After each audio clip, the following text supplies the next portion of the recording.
எல்லாம் வல்ல அல்லாஹ்வின் திருநாமத்தை போற்றி புகழ்ந்தவனாகவும் மேலும் சாந்தியும் சமாதானமும் நம்முடைய கண்மணி நாயகம் ரசூலே கரீம் ஸல்லல்லாஹு அலைஹி வஸல்லம் அவர்கள் மீதும் அன்னாரின் குடும்பத்தார்கள் மீதும் அன்னாரின் அடிச்சுவற்றை அப்படியே பின்பற்றி வாழ்ந்து வந்த உத்தம சத்திய சஹாபாக்கள் தாபீன்கள் தபா தாபீன்கள் குறிப்பாக இங்கு அமர்ந்து நல்ல உபதேசங்களை செவிமடுத்து கேட்டுக்கொண்டிருக்கக்கூடிய நம் அனைவரின் மீதும் அல்லாஹ்வின் சாந்தியும் சமாதானமும் என்றென்றும் குறையின்றி நின்று நிலவட்டுமாக. ஆமீன். கண்ணியமிக்க அல்லாஹ்வின் நல்லடியார்களே, சிறப்பான இந்த ஜும்மாவுடைய தினத்தில் ஜும்மாவுடைய நன்மைக்காக நபி அவர்கள் அறிவித்த குர்பானியுடைய நன்மையை அடைந்து கொள்ள வேண்டும் என்கிற ஆர்வத்தோடு நம்மிலே யாரெல்லாம் முதலில் வருகை தந்தோமோ அல்லாஹ் நம் அத்துணை பேருக்கும் குர்பானியுடைய நன்மையை, ஜும்மாவுடைய நன்மையை முழுமையாக வழங்கி அருள் புரிவானாக. ஆமீன்.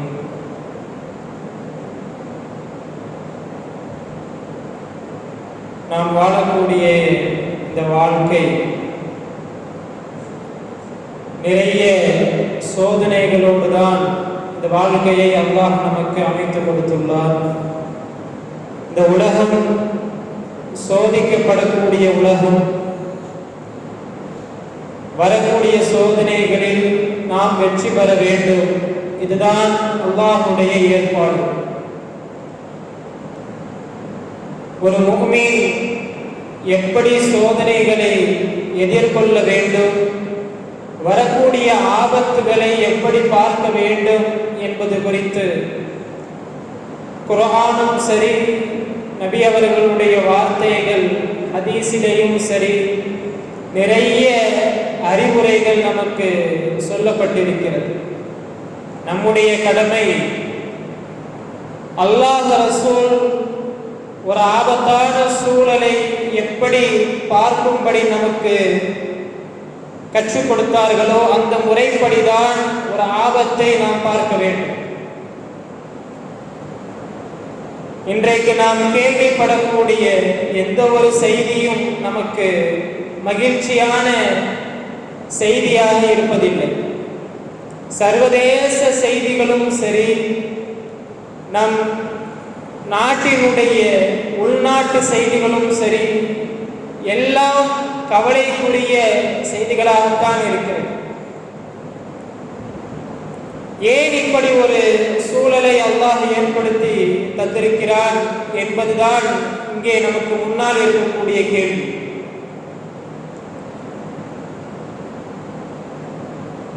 இன்றைக்கு அநியாயம் என்பது நாளுக்கு நாள் அதிகரித்துக் கொண்டே வருகிறது. ஒரு தந்தை தன்னுடைய பிள்ளைக்கு அநியாயம் செய்கிறார், பிள்ளை தந்தைக்கு அநியாயம் செய்கிறது, கணவன் மனைவிக்கு அநியாயம் செய்கிறான், மனைவி கணவனுக்கு அநியாயம் செய்கிறாள், தொழிலாளி முதலாளிக்கு அநியாயம் செய்கிறான், முதலாளி தொழிலாளிக்கு அநியாயம் செய்கிறான். இப்படி அநியாயம் என்பது நம்முடைய வாழ்க்கையில் பரவி கிடக்கிறது. நான் அநியாயம் செய்யவில்லை என்று நம்மிலே யாரும் சொல்ல முடியாது. மனசாட்சிக்கு கட்டுப்பட்டு நம்மிலே யாரும் நான் அநியாயம் செய்யாமல் வாழ்கிறேன் என்று சொல்ல முடியாது. அந்த அளவிற்கு நம்முடைய வாழ்க்கையில் இன்றைக்கு அநியாயம் மிகைத்திருக்கிறது. அநியாயம் வரம்பு மீறும் பொழுது அல்லாஹ்வுடைய சோதனைகளும் மிக கடுமையாக இருக்கும் என்பதுதான் குர்ஆன் நமக்கு சொல்லக்கூடிய செய்தி. நபிமார்களுக்கு அல்லாஹ் சொல்லக்கூடிய, எல்லா நபிமார்களுக்குமே அல்லாஹ் சொல்லக்கூடிய கட்டளை என்னவென்றால், நபியே உங்களுடைய கூட்டத்தை அநியாயம் செய்வதை விட்டும் நீங்கள் எச்சரியுங்கள். அநியாயம் செய்யாமல் அவர்களை பார்த்து கொள்ளுங்கள், அநியாயத்தை விட்டும் அவர்களை தடுங்கள், எச்சரியுங்கள் என்றுதான் அனுப்பப்பட்ட எல்லா நபிமார்களுக்கும் அல்லாஹ் இட்ட கட்டளை அதுதான். நபி மூசா அலைஹிஸ்ஸலாம் அவர்களுடைய கூட்டத்தாருக்கு கூட இதே கட்டளையை தான் அல்லாஹ் சொன்னார். மூசாவே, உம்முடைய கூட்டத்தை அநியாயம் செய்வதை விட்டும் நீங்கள் தடுத்துக் கொள்ளுங்கள், எச்சரியுங்கள், இல்லை என்றால் அநியாயத்துடைய முடிவு அவர்கள் பார்ப்பார்கள், அநியாயத்தினுடைய இறுதி முடிவை அவர்கள் பார்ப்பார்கள் என்று அல்லாஹ் தஆலா சொல்வான். நபி மூசா அலைஹிஸ்ஸலாம் அவர்கள் கேட்பார்கள், யா அல்லாஹ், அநியாயத்துடைய இறுதி முடிவு என்றால் என்ன என்று மூசா அலைஹிஸ்ஸலாம் அவர்கள் கேட்பார்கள். அல்லாஹ் சொல்வான், தந்தை உயிரோடு இருக்கும் பொழுதே தந்தையுடைய கண் முன்னால் மகன் இறந்து போவார். ஒரு மனிதன் அநியாயம் செய்யும் பொழுது அவனை எப்படியெல்லாம் நான் தண்டிப்பேன் என்பது குறித்து அல்லாஹ் இங்கே சொல்கிறார். ஒரு மனிதன் அநியாயம் செய்யும் பொழுது அவன் உயிரோடு இருக்கும் பொழுதே அவனுடைய மகன் தந்தை உயிரோடு இருக்கும் பொழுதே மரணிப்பான், மரணிக்கச் செய்வேன். மனைவியை சோகத்தில் ஆழ்த்தி கண்ணீர் விட்டு அழச் செய்து நான் தண்டிப்பேன், அதன் மூலம் கணவனை நான் சோதிப்பேன். செல்வம் வைத்திருப்பவனை திடீரென்று செல்வம் இல்லாதவனாக ஆக்கி அடுத்தவனிடம் கையேந்தக்கூடிய சூழலை நான் ஏற்படுத்துவேன். இதுதான் அநியாயத்துடைய முடிவு என்று அல்லாஹ் தஆலா மூசா அலைஹிஸ்ஸலாம் அவர்களுக்கு பதிலளிப்பார். இன்றைக்கு நாம் பார்க்கக்கூடிய சூழல், சிறு வயதிலேயே மாரடைப்பால் ஏதேதோ நோய்கள் வந்து தந்தை உயிரோடு இருக்கும் பொழுதே பிள்ளைகள் மரணிக்கக்கூடிய செய்திகளை நாம் அதிகம் கேள்விப்படுகிறோம். குடும்பத்திலே பெண்கள் தொடர்ந்து கணவனால் வஞ்சிக்கப்பட்டு அழக்கூடிய செய்திகளை அதிகமாக நாம் கேள்விப்படுகிறோம். நல்ல நிலையில் செல்வ செழிப்போடு வாழ்ந்த மனிதர்கள் குறுகிய காலத்தில் தங்களுடைய செல்வத்தை இழந்து அடுத்தவர்களிடம் கையேந்தக்கூடிய ஒரு சூழலுக்கு வந்த செய்திகளையும் நாம் கேள்விப்படுகிறோம். இவைகளை எல்லாம் வைத்து பார்க்கும் பொழுது அல்லாஹ் தஆலா சொல்வது போல, அநீதம் செய்யக்கூடிய அநியாயம் செய்யக்கூடிய ஒரு மனிதனுடைய இறுதி முடிவு இப்படிதான் இருக்கும் என்பதை அல்லாஹ்வுடைய அந்த வார்த்தையுடைய உண்மையை தற்போதைய சூழலில் நாம் பார்க்கிறோம். கண்ணியமிக்க அல்லாஹ்வின் நல்லடியார்களே, நம்முடைய வாழ்க்கையில் எந்த சந்தர்ப்பத்திலேயும் எந்த வகையிலேயும் தொழில் ரீதியாகவும் சரி, உறவுகள் ரீதியாகவும் சரி, எந்த வகையிலேயும் யாருக்கும் நாம் அநீதம் இழைத்து விடக்கூடாது, அநியாயம் செய்து விடக்கூடாது. நம்மளை பொறுத்த வரைக்கும் அநியாயம் அப்படின்னா நாம என்ன நினைச்சிட்டு இருக்கோம்னா, கொலை செய்யறது, அடுத்தவனை வந்து கழுத்து அறுத்து போடுறது, வெட்டி போடுறது, கொலை செய்யறது, லட்சக்கணக்கில் கொள்ளை அடிக்கிறது, இவைகளைத்தான் நாம் அநியாயம் என்று முடிவு செய்து வைத்திருக்கிறோம். லுல்ம் என்று சொன்னால் அந்த வார்த்தையினுடைய பொருள் ரொம்ப ஆழமான பொருள். வெறும் கொலை செய்வது, கொள்ளையடிப்பதை மட்டும் அநியாயம் என்பது கிடையாது. அல்லாஹ் நமக்கு இப்படிதான் வாழ வேண்டும் என்று ஒரு வரையறையை கொடுத்துள்ளார். அந்த வரையறையை தாண்டி நம்முடைய வாழ்க்கை இருந்தாலே அதுவும் அநியாயம்தான், அதுவும் லுல்மிலே கட்டுப்படும். ஒரு மனிதன் ஹராமிலே ஈடுபடுகிறார், வட்டி வாங்குகிறான் என்று சொன்னால் அதுவும் அநியாயம்தான். விபச்சாரத்தில் ஈடுபடுகிறான், மது அருந்துகிறார், குடும்பத்துக்கு சரியான முறையில் செலவினங்களை கொண்டு வந்து கொடுப்பதில்லை, ஏமாற்றுகிறான், இப்படி பாவங்கள் எதையெல்லாம் அவன் செய்தாலும் அதுவெல்லாம் அநியாயத்திலே கட்டப்படும். அநியாயம் இன்றைக்கு நம்முடைய வாழ்க்கையில் மிகைத்ததினுடைய விளைவு, அநியாயக்கார ஆட்சியாளனை கொடுத்து அல்லாஹ் இன்றைக்கு நம்மை சோதிக்கிறார். இன்றைக்கு பரவலாக எல்லா முஸ்லிம்களாலும் துவா செய்யப்படுகிறது. என்ன துவானா? யா அல்லாஹ், அநியாயக்காரர்களை நீ அழித்து விடு, அவர்களுக்கு எதிராக எங்களுக்கு நீ உதவி செய். இந்த துவா இன்றைக்கு முஸ்லிம்களால் இந்தியா முழுவதும் கேட்கப்படுகிறது. ஃபஜரில் குனூத்தில் இந்த துவாவை ஓதப்படுகிறது, நிறைய மஹல்லாக்களில் ஓதப்படுகிறது. சில பெரியார்கள் இதற்கு ஒரு கருத்தை முன்வைக்கிறார்கள். நீங்க அப்படி துவா செய்றீங்க, அநியாயக்காரர்களை அழித்து விடு, அவர்களை நாசமாக்கு என்று துவா செய்கிறீர்கள். நாமும் இன்றைக்கு அநியாயம் செய்கிறோம். ஒவ்வொரு தனி மனித வாழ்க்கையிலேயும் இன்றைக்கு அநியாயம் மிகைத்திருக்கிறது. ஹராமுடைய சூழல் இருக்கிறது, அதுவும் அநியாயம்தான். நீங்கள் செய்யக்கூடிய துவா நமக்கே திரும்ப அது பாதிப்பு ஏற்பட்டால் என்ன செய்வது என்று சில பெரியார்கள் இப்படி துவா கேட்பதில் கூட கூடுதல் கவனம் செலுத்த வேண்டும். நம்முடைய வாழ்க்கையில் அநியாயம் இருக்கிறதா என்பதை பார்க்க வேண்டும். இல்லையென்றால் அந்த துவா நமக்கே அது திரும்பிவிடும் என்று சில பெரியார்கள் இப்படி துவா கேட்பதை குறித்து அச்சம் தெரிவிக்கிறார்கள். கண்ணியமிக்க அல்லாஹ்வுடைய நல்லடியார்களே, நபி ஸல்லல்லாஹு அலைஹி வஸல்லம் அவர்கள் ஹஜ்ரத் முஆத் இப்னு ஜபல் ரலியல்லாஹு அன்ஹு அவர்களை யமன் நாட்டிற்கு கவர்னராக அனுப்பி வைப்பார்கள். அவர்கள் யமன் நாட்டிற்கு செல்ல தயாராகிவிட்ட போது அவர்களை அழைத்து அப்படியே தனியாக நபி ஸல்லல்லாஹு அலைஹி வஸல்லம் அவர்களை அழைத்து சில உபதேசங்களை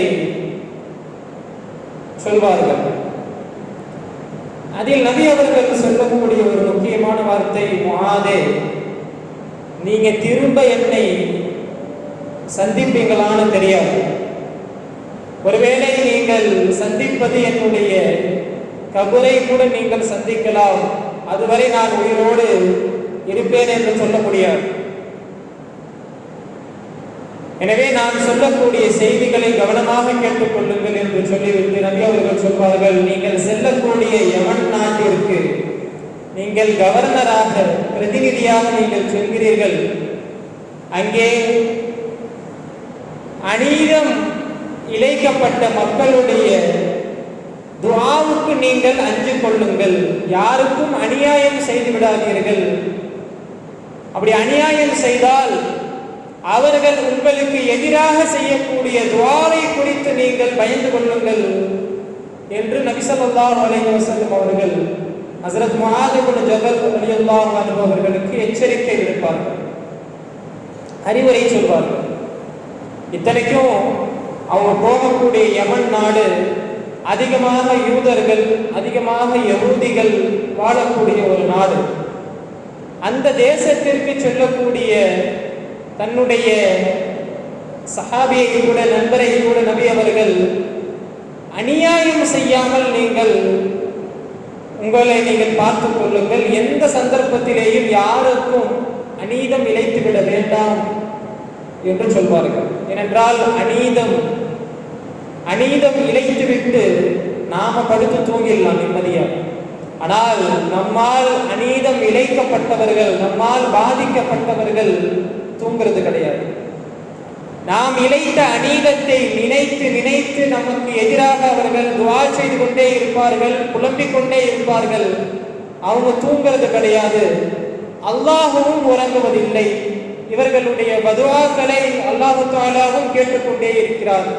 நபி ஸல்லல்லாஹு அலைஹி வஸல்லம் அவர்கள் சொல்வார்கள், ஸலாசு தஅவாத்தின் முஸ்தஜாபாத்துன் லா ஷக்க ஃபீஹின். 3 பேருடைய துஆ அது உடனடியாக அங்கீகரிக்கப்படும், அல்லாஹ்வால் உடனடியாக அது அங்கீகரிக்கப்படும். லா ஷக்க ஃபீஹின், அதில் எந்த விதமான சந்தேகமும் கிடையாது. ஒன்று தாவத்துல் வாலித், ஒரு பெற்றோர் தன்னுடைய பிள்ளைக்காக செய்யக்கூடிய துவா, ஒரு தந்தை தன்னுடைய மகனுக்காக செய்யக்கூடிய துவா, இது அல்லாஹ்வால் உடனடியாக அங்கீகரிக்கப்படும். வதஅவத்துல் முசாஃபிர், பிரயாணத்தில் இருக்கக்கூடிய பயணத்தில் இருக்கக்கூடிய பிரயாணியுடைய துவா, இதுவும் உடனடியாக அங்கீகரிக்கப்படும். வதஅவத்துல் மظلوم, அநீதம் இழைக்கப்பட்டவர்களுடைய துவா, இதுவும் அல்லாஹ்வால் உடனடியாக அங்கீகரிக்கப்படும். எனவே அநீதம் செய்யும் பொழுது அந்த மக்கள் நமக்கு எதிராக கையேந்தினால் போதும், உடனடியாக அதற்கான தீர்வை அல்லாஹ் தஆலா கொடுத்து விட்டால் நம்முடைய வாழ்க்கை இங்கே நாசமாகிவிடும். நிறைய வரலாற்றில் நிறைய அநீதம் இழைக்கப்பட்டவர்களுடைய துஆக்களால் வாழ்க்கையை இழந்து நாசமாகி போன நிறைய மனிதர்களுடைய வரலாற்றை நாம் பார்க்கலாம். அப்பாசிய ஆட்சி காலத்தில் அப்பாசிய ஹலீஃபாக்களுக்கெல்லாம் மந்திரிகளாக இருக்கக்கூடிய மந்திரி சபை, அதுல ஒரு மந்திரி, அவர் என்ன செய்கிறார், ஊருக்குள்ள போறாரு. ஒரு நாள் போயிட்டு இருக்கும்போது ஒரு அழகான ஒரு தோட்டத்தை பார்க்கிறார். இந்த தோட்டத்தை பார்த்தோன்னே அவருக்கு ரொம்ப பிடிச்சு போயிடுது. போய் உள்ள போய் அங்க இருக்கக்கூடிய பழங்கள்லாம் சாப்பிட்டு பார்க்கிறாரு. ரொம்ப சுவையா இருக்கு. அத்தோடு அவர் போயிருந்தால் பரவாயில்லை. அடுத்து என்ன செய்யறாரு, தன்னுடைய பணியாட்களை அழைத்து இந்த தோட்டத்தை என் பேர்ல எழுதி வச்சிருங்க, இந்த தோட்டத்தை என் பெயரில் எழுதி வைத்து விடுங்கள் என்று உத்தரவு போட்டுட்டு அவர் போயிடுறார். அந்த தோட்டம் ஒரு வயதான மூதாட்டி, வயதான ஒரு பெண்மணியுடைய ஒரு தோட்டம். உடனே இந்த செய்தியை கேள்விப்பட்டதும் அந்த மந்திரியை போய் நேரில் போய் அந்த மூதாட்டி பார்ப்பாங்க. பார்க்கும்போது கேட்பாங்க, அது என்னுடைய தோட்டம், நீங்கள் இது போல உத்தரவு போட்டுட்டு வந்துட்டீங்களேன்னு சொல்லும்போது, நீங்கள் உங்களுக்கு என்ன வயசாகுது? அவங்க தங்களோட வயசை சொல்லுவாங்க. 40 வருஷமா நீங்கள் இந்த தோட்டத்தை வந்து அனுபவிச்சுட்டீங்க, நீங்கள் ஆண்ட வரைக்கும் போதும். இதுக்கு மேலே ஒரு மூதாட்டிக்கு எதுக்கு இவ்வளோ செழிப்பான சுவையான பழங்கள் தரக்கூடிய தோட்டம் ஒரு மூதாட்டிக்கு எதுக்கு? அதான் ஆண்டு அனுபவிச்சுட்டீங்களே, அது இனிமே என்னுடைய பேரில் தான் இருக்கும்னு சொல்லி அந்த மந்திரி சொல்றாரு. அந்த மூதாட்டி உடனே அங்கேயே துவா செய்கிறார். இந்த மந்திரிக்கு எதிராக துவா செய்யும் பொழுது அந்த மந்திரி இன்னும் ரொம்ப இலக்காரமா சொல்றாரு, இந்த நேரத்துல தான் துவா செய்யாத, போய் உன்னுடைய ரப்பு கிட்ட கடைசி இரவுடைய கடைசி நேரத்தில் துவா செய்தாதான் உன்னுடைய ரப்பு அதை அங்கீகரிக்கிறான், அடிவானத்தில் இறங்கி வந்து துவாக்களை அங்கீகரிக்கிறான், அந்த நேரத்தில் போய் கேளுன்னு சொல்லி அதையும் ஒரு ஏளனத்தோடு ஒரு இலக்காரமாக அந்த பெண்மணிக்கு சொல்லுவார். அந்த பெண்மணி ஹஸ்பி அல்லாஹ் வ நிஅமல் வக்கீல், என்னுடைய ரப்பு எனக்கு போதுமானவன், யா அல்லாஹ் இவனை நீ பார்த்துக்கொள் என்றுதான் அந்த மூதாட்டி துவா செய்வார். அந்த மந்திரிக்கு எதிராக துவா செய்வார். ஒரு மாசம் கூட ஆயிருக்காது. அந்த மந்திரி அரசாங்கத்தினுடைய ஏதோ ஒரு பெரிய குற்றத்திற்காக வேண்டி அவருடைய கை வெட்டப்பட்டு சிறையில் அடைக்கப்படுவார். அப்புறம் கொஞ்ச நாள் கழிச்சு தலை துண்டிக்கப்பட்டு அவர் வந்து கொலை செய்யப்படுவார். ஒரு அநீதம் இழைக்கப்பட்டு ஒரு மனிதருடைய பதுவாவை வாங்கும் பொழுது உடனுக்கு உடன் அதற்கான தீர்வை அல்லாஹ் தஆலா தந்து விடுகிறார். இது ஏதோ ஒரு வரலாறு, ஏதோ சில பேர் அப்படி சொல்லிட்டு போயிருப்பாங்க, அது உண்மையா பொய்யாங்கிறதுலாம் நமக்கு தெரியலையே, இது எந்த அளவுக்கு உண்மைன்னு சொல்லி நாம யோசிக்கலாம். ஆனால் அன்றைக்கு நடந்த அந்த வரலாற்று நிகழ்வுகள் ஒரு புறம் இருந்தாலும் இன்றைக்கும் அல்லாஹ் கண்முன்னே சில சூழலை நமக்கு ஏற்படுத்தி காட்டுகிறான். அநியாயம் செய்தால் தண்டனை மிக கடுமையாக இருக்கும் என்பதை இப்பொழுதும் அல்லாஹ் தஆலா நமக்கு எச்சரிக்கிறார். நம்முடைய அண்டை நாடு சைனாவில் பரவக்கூடிய அந்த கொரோனா வைரஸ் குறித்து நிறைய நாம் இந்த 10 நாட்களில் நிறைய செய்திகளை நாம் கேள்விப்பட்டிருக்கலாம். நிறைய மக்கள் உயிரிழந்து கொண்டிருக்கிறார்கள். இன்னும் நிறைய ஆயிரக்கணக்கான மக்கள் அந்த நோய்க்கு பாதிக்கப்பட்டிருக்கிறார்கள். கிட்டத்தட்ட ஒரு 7 மாவட்டங்கள், 7 மாகாணங்கள் சைனாவுடைய இந்த அரசாங்கத்தை விட்டும் தகவல் தொடர்பு துண்டிக்கப்பட்டு தனிமைப்படுத்தப்பட்டு எந்த விதமான போக்குவரத்தும் இல்லாமல் 7 மாகாணங்கள் இன்று வரை தனிமைப்படுத்தப்பட்டிருக்கிறது. இந்த சூழலை நாம் எப்படி பார்க்க வேண்டும் என்பதுதான் இங்கே நமக்கு பாடம். நிறைய பேர் இதனால் அந்த நோய் பரவி இருக்கும், அந்த காரணத்தை தெரிந்து கொண்டால் நாமளும் கொஞ்சம் உஷாரா இருக்கலாமே அப்படின்னு சொல்லி வெறும் இந்த நோய் பரவுவதற்கான காரணத்தை மட்டும் தேடி இன்றைக்கு நிறைய மக்கள் அலைந்து கொண்டிருக்கிறார்கள். காஃபியர்கள் அப்படி தேடட்டும், மாற்றார்கள் காரணத்தை தேடி அலையலாம். ஆனால் நாம் காரணத்தோடு அதிலே நமக்கான படிப்பினை என்ன என்பதை கொஞ்சம் ஈமானோடு, நம்முடைய ஈமானுடைய வலிமைக்காக வேண்டி நாம் யோசிக்க வேண்டும். காரணத்தை மட்டும் தேடக்கூடாது. நிறைய காரணம் சொல்லப்படும். அந்த நோய் பரவுவதற்கு முக்கியமான காரணம் அந்த வுஹான் நகரத்தில் இருக்கக்கூடிய உணவு பழக்க வழக்கம். வவ்வாலை சாப்பிட்ட ஒரு பாம்பு, அந்த பாம்பை சாப்பிட்ட அந்த வுஹானுடைய மக்கள். அங்கே உணவுக்கு கட்டுப்பாடெல்லாம் கிடையாது. உணவுடைய விஷயத்தில் பேணுதல் அறவே இல்லாத ஒரு நாடு சைனா. அப்படியே உயிரோடு துடித்து கொண்டிருக்கக்கூடிய அந்த விலங்கை கூட, மீனை கூட அப்படியே துடிக்க துடிக்க அவர்கள் சமைத்து சாப்பிடக்கூடிய ஒரு பழக்கம் கொண்டவர்கள். பாம்பு, பூரா, பல்லி, தவளை, எலி, வவ்வால், இப்படி எல்லா வகை உயிரினங்களையும் அவர்கள் சாப்பிடக்கூடியவர்கள். உணவில் ஒரு கட்டுப்பாடு கிடையாது. குர்ஆனில் 3 விஷயங்களில் மட்டும் அல்லாஹு தஆலா சமரசம் செய்து கொள்வதே கிடையாது. சில விஷயங்களில் அல்லாஹு தஆலா சமரசம் செய்து கொள்வார். அடியார்களுடைய கோரிக்கைகளை ஏற்று, சில நபிமார்களுடைய கோரிக்கைகளை ஏற்று சில சட்டங்களை அல்லாஹு தஆலா சலுகை அடிப்படையில் சில அனுமதி கொடுப்பார். ஆனால் 3 விஷயங்களில் மட்டும் எந்த சமரசத்திற்கும் அல்லாஹு தஆலா அனுமதி தருவது கிடையாது. ஒன்று என்னன்னா, இறையச்சத்துடைய விஷயம். இறையச்சத்தை பொறுத்தவரை அல்லாஹு தஆலா சமரசம் செய்து கொள்வது கிடையாது. எல்லா முஃமின்களும் அல்லாஹ்வுடைய அச்சத்தை உள்ளத்தில் சுமந்தாக வேண்டும். அல்லாஹ்வுடைய அச்சம் உள்ளத்தில் இல்லை என்றால் அவர்களுக்கு மன்னிப்பு என்பது கிடையாது. இது அல்லாஹ்வுடைய நியதி. இரண்டாவது, வழிபாடு என்பது அல்லாஹ்வுக்காக இருக்க வேண்டும். நீ என்னையும் வணங்கிக்கொள், இன்னும் உனக்கு யாரெல்லாம் பிடிக்குதோ அவங்களையும் நீ வணங்கிக்க, என்னிடத்தில் உதவி கேளு, இன்னும் உனக்கு யாருக்கிட்டெல்லாம் கேட்கணும்னு தோணுதோ அவங்க கிட்டையும் நீ உதவி கேளுன்னு சொல்லி தன்னை வணங்கக்கூடிய விஷயத்தில், இபாதத்துடைய விஷயத்தில், தன்னை வழிபடுவதில் அல்லாஹ் தஆலா சமரசம் செய்து கொள்வது கிடையாது. தன்னைத்தான் வணங்கியாக வேண்டும், தன்னிடம்தான் உதவி கேட்டாக வேண்டும். இது அல்லாஹ்வுடைய நியதி.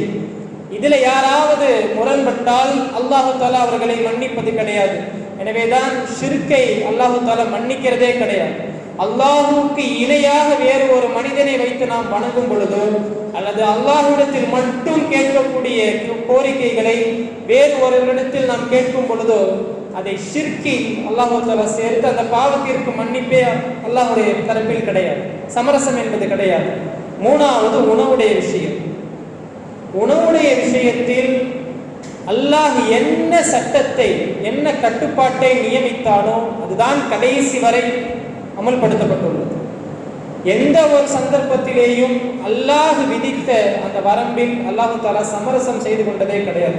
திரும்ப வாபஸ் வாங்கினதே கிடையாது. பன்றியுடைய இறைச்சி ஹராம் என்றால் ஹராம். கீறி கிழித்து தின்னக்கூடிய பிராணிகள் உங்களுக்கு ஹராம் என்றால் அது ஹராம் தான், கடைசி வரை ஹராம் தான். தாவர உண்ணிகள் தான் உங்களுக்கு ஹலால். ஒரு சந்தர்ப்பத்தில் நபி அவர்கள் தன்னுடைய மனைவிக்கு பிடிக்கலன்னு சொல்லி தேனை இனிமே என்னுடைய வாழ்நாளில் நான் சாப்பிடவே மாட்டேன்னு சொல்லி சத்தியம் பண்ணுவான். உடனே அல்லாஹ் தஆலா அதை கண்டிப்பான். குர்ஆனிலே அதை கண்டித்து அல்லாஹ் தஆலா ஒரு ஆயத்தை இறக்கி வைத்துள்ளார். நபியே, உங்களுடைய மனைவியுடைய பொருத்தத்தை தேடுவதற்காக வேண்டி நான் ஹலால் ஆக்கிய ஒரு உணவை நீங்கள் ஹராமாக்கி விட வேண்டாம். நீங்க சாப்பிடலன்னு சத்தியம் பண்ணா என்னுடைய நபி சாப்பிடவில்லை என்று வரக்கூடிய உங்களுடைய வழி தோன்றல்களும் உங்களுடைய உம்மத்தினரும் அதை புறக்கணித்து விடுவார்கள். எனவே நீங்கள் உங்களுடைய மனைவியுடைய பொருத்தத்தை தேடி நான் ஹலாலாக்கிய ஒன்றை ஹராமாக்கி விட வேண்டாம் என்று அல்லாஹு தஆலா எச்சரிப்பான். உணவுடைய விஷயத்தில் அல்லாஹு தஆலா சமரசம் செய்து கொள்வதே கிடையாது. ஏனென்றால் படைத்த ரப்புல் ஆலமீனுக்கு தெரியும் தன்னுடைய அடியானுக்கு எது அவனுடைய உடலுக்கு நல்லது, எது அவனுடைய உடலுக்கு கெட்டது என்பது அல்லாஹுவுக்கு தெரியும். இன்றைக்கு தவறான ஒரு உணவு பழக்கத்தால் அந்த நோய் பரவியது என்று அவர்கள் சொல்கிறார்கள். இதை நாம் கொஞ்சம் ஈமானோடு அல்லாஹ்வுடைய கட்டளையோடு நாம் உரசி பார்க்க வேண்டும். என்னுடைய ரப்பு எனக்கு எந்த அளவிற்கு ஒரு நல்ல மார்க்கத்தை கொடுத்து நான் எதை சாப்பிட்டால் எனக்கு ஆரோக்கியமானது என்பது குறித்து வரை அல்லாஹ் தஆலா நமக்கு வழிகாட்டியுள்ளார். என்னுடைய ரப்பு புகழுக்குரியவன், என்னுடைய ரப்பு எனக்கு நல்லதை தான் நாடி இருக்கிறான் என்பதை இந்த சந்தர்ப்பத்திலே நாம் உணர்ந்து கொள்ள வேண்டும். இரண்டாவது விஷயம், அது உண்மையிலேயே அந்த வவ்வா பாம்பின் மூலமாகத்தான் பரவியது என்று உறுதியாக இன்னும் முடிவு செய்யப்படவில்லை. ஒரு காரணம் சொல்றாங்க, அவ்வளவுதான். அதை நாம் இப்படித்தான் பார்க்க வேண்டும். நாம் ஒரு நல்ல மார்க்கத்திலே இருக்கிறோம். அல்லாஹ் நமக்கு நல்ல ஒரு கட்டுப்பாடான ஒரு உணவு அமைப்பை கொடுத்துள்ளார். எனவே இப்பொழுதுதான் என்னுடைய ரப்பு எதற்காக நான் சொல்லும் உணவை மட்டும் நீங்கள் உண்ணுங்கள் என்று ஏன் சொல்கிறான் என்பது எங்களுக்கு இப்பொழுதுதான் புரிகிறது என்று ஒரு ஈமான் உள்ள ஒரு நல்ல முஃமின் இப்படிதான் அதை பார்க்க வேண்டும். அல்லாஹ்விற்கு நன்றி செலுத்த வேண்டும். இனி அல்லாஹ் விதித்த வரம்புக்கு உட்பட்ட உணவுகளை மட்டும்தான் தன்னுடைய வாழ்நாளில் அவன் எடுத்துக்கொள்ள வேண்டும். அல்லாஹ் ஹராமாக்கி எந்த ஒரு உணவுடைய எந்த ஒரு பொருளையும் நம்முடைய உடலுக்குள் நாம் செலுத்தக்கூடாது. அடுத்த விஷயம், அநியாயம் செய்வதால் இப்படி ஒரு மிகப்பெரிய ஒரு சோதனையை அந்த நாட்டிற்கு அல்லாஹ் கொடுத்துள்ளார். அதுதான் உண்மை. சைனாவில் பாங்கு சொல்றதுக்கு அனுமதி கிடையாது. நிறைய விஷயங்கள் அங்கே நடக்கக்கூடிய முஸ்லிம்களுக்கு நடக்கக்கூடிய சோதனைகள்லாம் வெளி உலகத்துக்கு தெரியறதே கிடையாது. அந்த அளவிற்கு கட்டுப்பாடு. போய் பள்ளிவாசல்ல உள்ள அப்படியே போய் நாம மைக்கில் பாங்கு சொல்ல முடியாது. உள்ள நுழைஞ்சாலே மெஹராப்ல அந்த நாட்டுடைய பிரதமருடைய படம் முன்னால் இருக்கும். அதையும் அவர்கள் சகித்து கொண்டு நமது உள்ளத்தில் அல்லாஹை தான் நாம் வணங்குகிறோம் என்கிற சிந்தனையோடு அவர்கள் தொழக்கூடிய ஒரு இறையச்சத்தோடு தொழக்கூடிய முஸ்லிம்களும் அங்கே இருக்கத்தான் செய்கிறார்கள். இவ்வளவெல்லாம் அவர்களுக்கு அங்கு தொல்லை தரப்படுகிறது. அல்லாஹு தஆலா அநியாயம் செய்யக்கூடிய மக்களுக்கு ஒரு எச்சரிக்கை கொடுப்பார். ஃபிரௌனுக்கு நிறைய எச்சரிக்கைகளை அல்லாஹு தஆலா கொடுத்தான். தூஃபான், வெள்ள பிரளயம் வரும், வெள்ளம் வரும். வெள்ளம் வரும் பொழுது அல்லாஹ்விடத்தில் உதவி கேட்பான். வெள்ளம் வடிந்த பிறகு நான் தான் இறைவன் என்று சொல்வான். அடுத்து அல்லாஹு தஆலா வல் ஜராத், வெட்டி கிளியை கொண்டு சோதித்தான். எங்க பாத்திரத்தை திறந்து பார்த்தாலும், பாயை விரிச்சு பார்த்தாலும், வீடு ஃபுல்லா, ஊர் ஃபுல்லா ஒரே வெட்டி கிளியா இருக்கு. அடுத்து பேன், எங்க பார்த்தாலும் ஒரே பேனா இருக்கும். எங்க பார்த்தாலும் ஒரே தவளையா இருக்கும். வத்தமு, எங்க பார்த்தாலும் ஒரே ரத்தமா இருக்கும். சமைச்சு வைப்பாங்க, திறந்து பார்த்தா ஒரே பாத்திரங்கள்லாம் ரத்தமா இருக்கும், வீடெல்லாம் ரத்தமா இருக்கும். இப்படியே ரத்தம், வெட்டுக்கிளி, தவளை, பேன், வெள்ள பிரளயம், இதன் மூலமாக ஃபிரௌனுக்கு நிறைய எச்சரிக்கைகளை அல்லாஹ் கொடுத்தான். அவன் திருந்தல. கடைசியாக அல்லாஹ் தஆலா அவனுக்கு அழிவை கொடுத்தான். இன்றைக்கு இந்த கொரோனா என்கிற வைரஸ் கூட அவர்களுக்கு ஒரு எச்சரிக்கை. அநியாயம் செய்தார்கள், வரம்பு மீறி நடந்தார்கள். உலகத்திலேயே நாங்கள் தான் வல்லரசு, எங்களுக்கு கீழ்தான் எல்லோரும் இருக்க வேண்டும், எங்களுடைய வல்லாதிக்கத்தை யாராலும் தடுக்க முடியாது என்கிற ஒரு ஆணவத்தோடு அங்கு இருக்கக்கூடிய முஸ்லிம்களுக்கு அவர்கள் தொல்லை கொடுத்தார்கள். அல்லாஹ் ஒரு மிகப்பெரிய ஒரு சோதனை அவர்களுக்கு கொடுத்து இன்றைக்கு ஒரு பாடத்தை புகட்டியுள்ளார். நாம இதை பார்த்து சந்தோஷப்படுறதுக்கு ஒன்றும் இல்லை. கொஞ்சம் நாமளும் என்ன பண்ணணும், பயப்படணும். அவர்கள் அநியாயம் செய்தார்கள், அல்லாஹ் அவர்களை தண்டித்தார். நம்ம வாழ்க்கையிலையும் அநியாயம் இருக்கு, நாமளும் இதை தொடர்ந்து செஞ்சா நம்மையும் அல்லாஹ் தஆலா தண்டிப்பான் என்றால் காற்றுல தான் அது பரவுது. கொஞ்சம் அந்த காற்று திசை மாறி வீசினால் நம்ம நிலைமையும் அதே நிலைமை தான். விரீஹின் சரிசரின் ஆத்தியா, தொடர்ந்து வீசக்கூடிய காற்றை கொண்டு நிறைய கூட்டத்தை அல்லாஹ் தஆலா அழித்துள்ளான். இப்ப கூட அவங்களுக்கு ஒண்ணு கெட்டு போல, பாங்கு சொல்ல அனுமதி கொடுத்தால் போதும், அந்த பாங்கினுடைய பரக்கத்தை கொண்டு காற்றை அல்லாஹ் தஆலா தூய்மைப்படுத்தி அல்லாஹ் தஆலா அவர்களுக்கு நிவாரணத்தை கொடுப்பான். இது அல்லாஹ்வுடைய கிருபை. அல்லாஹ் அவர்களுக்கு இரக்கம் காட்டியது ஒரு வாய்ப்பு. பாங்குடைய சத்தம் நமக்கு கேட்க வேண்டும். பாங்குடைய சத்தத்தை அப்பாற்பட்டு நாம் இருக்கும் பொழுது அதுவே மிகப்பெரிய ஒரு முசீபத். நபி ஸல்லல்லாஹு அலைஹி வஸல்லம் அவர்கள் சொல்வார்கள், இதா தகவ்வலத் லகுமுல் கீலான், சோதனை உங்களை சூழும் பொழுது ஃபபாதிரு பில் அதான், பாங்கை கொண்டு நீங்கள் விரையுங்கள், பாங்கு சொல்லுங்கன்னு சொல்லியிருக்காங்க. அதனால தான் வீடுகள் குடி போகும்போது நிறைய பேர் என்ன பண்ணுவாங்க, பாங்கு சொல்லி குடி போவாங்க. குழந்தை பிறக்கும் பொழுது வலது காதில பாங்க சொல்லப்படுகிறது. இப்படி ஷைத்தானுடைய ஜின்னுடைய மிகப்பெரிய ஒரு சோதனை ஏற்படும் பொழுது பாங்கை கொண்டு நீங்கள் விரையுங்கள் என்று நபி ஸல்லல்லாஹு அலைஹி வஸல்லம் அவர்கள் சொல்லியுள்ளார்கள். வல்ல ரஹ்மான் நடக்கக்கூடிய சூழலை வெறும் செய்தியாக பார்த்துவிட்டு செல்லாமல் அதில் ஈமான் கொண்டிருக்கக்கூடிய நமக்கு என்ன படிப்பினை இருக்கிறது என்பதை உணர்ந்து நம்முடைய வாழ்க்கையில் அல்லாஹ் தண்டிக்கும் அளவிற்கு அந்த அநியாயத்துடைய நிலை நம்முடைய வாழ்க்கையில் இருந்தால் நாம் திருத்தி கொண்டு அல்லாஹ்வுடைய அந்த தண்டனையை விட்டும் தப்பித்து கொண்டு அல்லாஹ்வுடைய இந்த சோதனையை அல்லாஹ்வுடைய உதவியோடு எதிர்கொள்ளக்கூடிய பாக்கியத்தை அல்லாஹ் நம் அனைவருக்கும் தந்தருள் புரிவானாக. வாஹிர் தவானா அல்ஹம்துலில்லாஹி ரப்பில் ஆலமீன். அஸ்ஸலாமு அலைக்கும் வரஹ்மத்துல்லாஹி வபரகாத்துஹு.